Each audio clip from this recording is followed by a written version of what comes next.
What's up guys, it's me RJ Kabagi and welcome to my channel. Yay! So yun na nga guys, so may kwento lang ako sa inyo.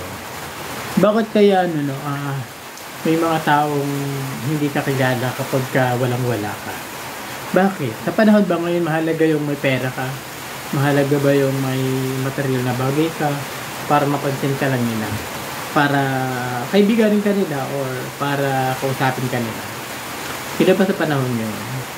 So, para sa akin kasi hindi Bulat na bulat pa rin ako sa sinaunang panahon. Kahit wala ka, kilala ka, kahit wala kang pera, kaibigan ka, kahit sino ka pa, tanggap ka. Sa ngayon kasi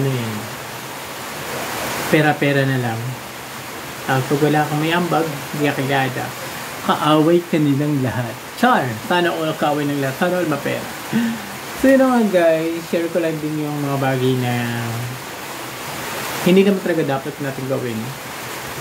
Kung ayaw nila sa'yo, di wag mo.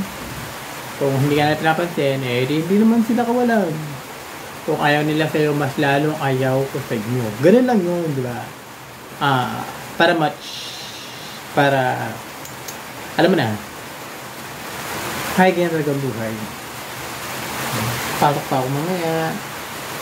Kaya ang gagawin ko na lang, trabaho, bahay, magpayaman na lang tayo guys. Yun yung the best. Diba? Ganun lang yun. Hayanat yung mga taong hindi tayo tanggap. Hindi naman natin trabaho na tanggapin nila tayo. At saka, nandito naman tayo para sa sarili natin, para sa pamilya natin. At hindi para sa kanila. Diba? Hayaan mo na lang sila. Hindi talaga ang buhay. Kung ako nga, hindi ako kilala ng mga sarili kong mga kamag-anak. Sana all. Kasi wala kaming pera. Hindi daw kami may pera, hindi kami mayaman. Hindi naman talaga kami mayaman. Hindi rin naman kami mahirap. So, sakto lang. Mayaman ka man o mahirap. At dito ako, kaibiganin nyo. Kaibiganin ko kayo. So, yun lamang guys. Thank you. Bye-bye.